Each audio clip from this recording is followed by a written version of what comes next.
So, picture this, a global superstar, a live broadcast with millions of fans watching, and a conversation that just completely spirals out of control. What we're diving into today is a really fascinating look at celebrity communication, online drama, and the wild power of a single social media post.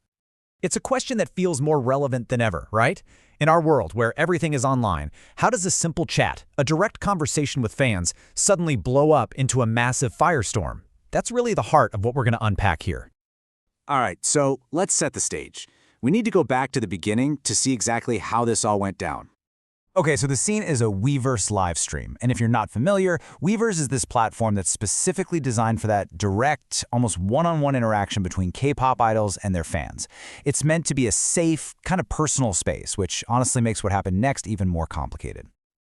But, that very same intimate space is exactly where things took a turn. The whole dynamic shifted, and what started as a casual chat quickly became a full-blown incident. So during this broadcast, RM from BTS was just talking, pretty candidly about a bunch of different things. But the one topic that really lit the match was when he started talking about the rumors of disbandment. It seems like he was trying to address all the speculation head-on, probably in an effort to be totally transparent with his audience. And well, as it so often happens online, context just goes right out the window.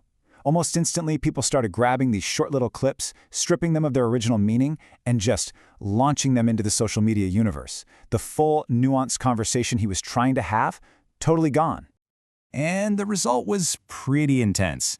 What started as this candid chat ended up causing this massive wave of really negative, hateful comments, all aimed directly at RM. The very conversation that was meant to clear the air had just created a huge storm. So what do you do when your own words get twisted and used against you? Well, RM chose to handle it with more direct communication. He decided to face it head-on. Just a couple of days after that live stream, he went right back to the same platform, Weverse, but this time it wasn't a video, it was a written message posted directly for his fans to read. Now, the way he wrote this apology is really fascinating. He starts off by saying he's sorry, but you have to pay attention to what he's apologizing for. He says, "I'm sorry if my live made a lot of armies feel tired." He's not apologizing for what he said, but for the effect it had on his fans, for the worry and the exhaustion it caused them. And then he completely shifts gears to reassurance. He tells them he's going to focus on the good stuff, on the work. He even lists these really concrete things he's going to do, making music, practicing, and, this is crucial, taking care of himself by sleeping well and just living normally.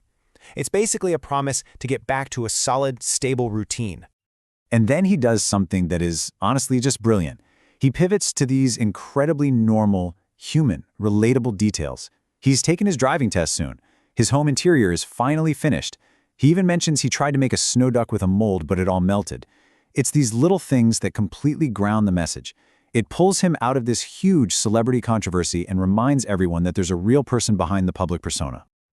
Okay, so this apology, it didn't end the conversation. In fact, it sparked a whole new one. And this one gets right to the heart of what it even means to be an idol and a fan in this day and age.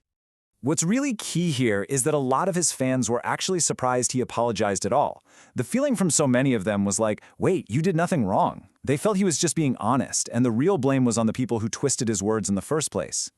Which of course brings us to the big question, right?